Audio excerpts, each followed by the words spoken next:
As private businessmen and government operatives, Shackley, Kleins, and Secord, along with Wilson and middleman Albert Hakim, turned their attention to the Mideast. They supplied arms to Mideast governments while skimming off huge profits into hidden bank accounts around the world. They secretly supplied weapons and military intelligence to Nicaraguan dictator Anastasio Somoza and helped the Shah of Iran eliminate his enemies. There is an early bond between Iran and Nicaragua. The bond is this secret team of men. So throughout that period from October of 1977 to December of 1978, this secret team has two major operations, one to support the Shah, the other to support the right-wing dictator Anastasio Somoza in Nicaragua. This was their world at that time. The Shah collapses in December of 78, and Anastasio Somoza collapses in July of 1979.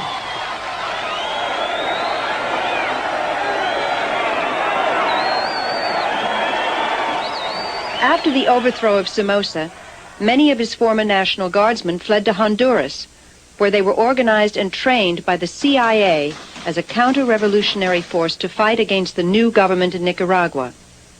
They began to create the Contras, to try to do the identical thing that was done by the supporters of Batista against the Cuban revolutionary government back in 1959. Not an indigenous force inside Nicaragua that had any support from any of the population in Nicaragua. It was a total artifice that was created by these men.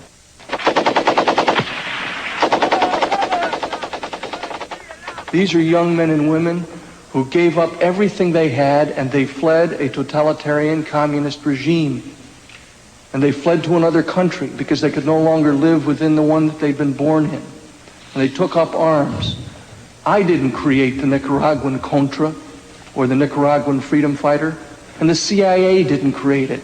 The Sandinistas created it. One of the original Contra political leaders was Edgar Chamorro. He joined the Contras in 1981. I became involved with the Contras because the CIA, using people from the White House, they invited me to be one of the Contra leaders. I was told that this was just a war for a year, that the United States wanted to put this pressure on Nicaragua.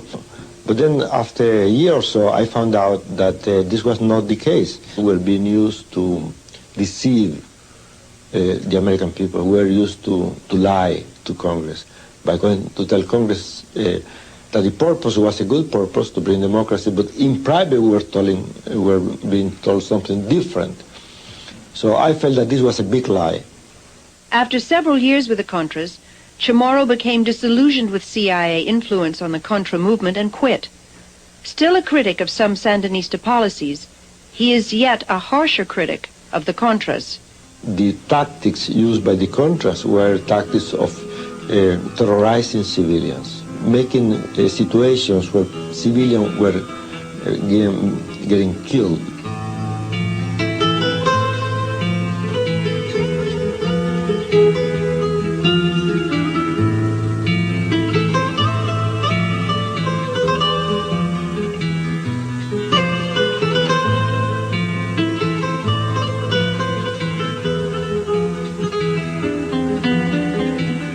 In Nicaragua, under President Reagan, they are in fact giving the Contras written instructions in violence and destabilization. The target is the people. The social and economic infrastructure is what you're hitting at. It's not a bloodbath. It's like you go into a village and you kill a few people to make your point. The purpose is to disseminate terror, traumatize the people. We're not killing Sandinistas in the capital.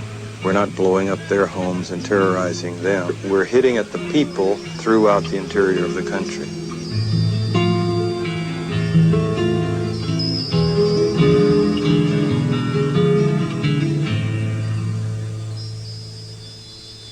In addition to the terrorist tactics used by the Contras, there was corruption.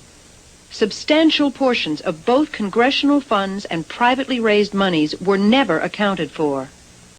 Traveler's checks raise the question in relative to the Contras. The soldier in the field can't cash a traveler's check. But we used to purchase Cordobas for them. Well, there are $3 million in traveler's checks naturally raises suspicions.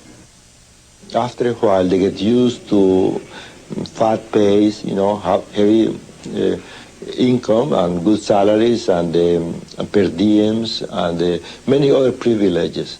So it was a way to be big shots again, fat cats, and they were not really interested in the Nicaraguan people.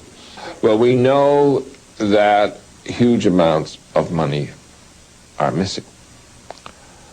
We know that there were bribes of the millions of dollars given to the Honduran officers. We know that at a time when the United States government was paying for complete rations for the troops, that the Contra troops were living on one meal a day. There have been a lot of allegations thrown around, but the Contra resupply operation was involved in cocaine trafficking. We found absolutely no evidence during my tenure at the NSC that any of the resistance leaders were themselves or their subordinates involved in drug running. Although there was enough evidence to warrant investigation into CIA drug trafficking, there was no serious interest on the part of committee members, and no first-hand witnesses were called. At one point, the hearings were disrupted by two observers who burst out in protest.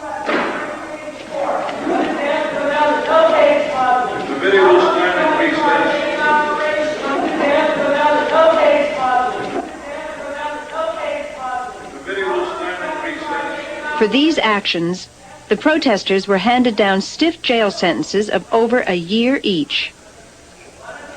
They never got into drugs, even though it kept coming up in their face. They had got declassified a lot of memos from Robert Owen in which he was telling Oliver North that there were Contra leaders who were involved in the drug traffic. The only questions they allowed him this was to sort of smooth it over or to blame it on somebody else. A news program over the weekend suggested that Rob Owen, who testified earlier, was involved in drug smuggling. Now, is there any truth to that? Can you shed any light for us on that subject? Absolutely false. Mr. Owen is the last person, perhaps right beside me, that would ever be engaged in those kinds of activities. In the early 1980s, when the CIA was working to establish a southern front in Costa Rica in the war against Nicaragua, a relationship was established with John Hull, an American rancher living in Costa Rica. There is mounting evidence that the airstrips on Hull's ranch became not only a delivery point for illegal Contra weapon shipments from the U.S., but were also used for transporting cocaine into the United States. You have CI bases in Costa Rica and Honduras. You have airplanes flying back and forth continuously, landing at bases in the United States where they don't have to go through regular customs, with the CI escorting the people in and out in a certain laissez-faire in the attitude at best of the customs, if there is, any customs representation there. So it's a dream situation for drug smugglers.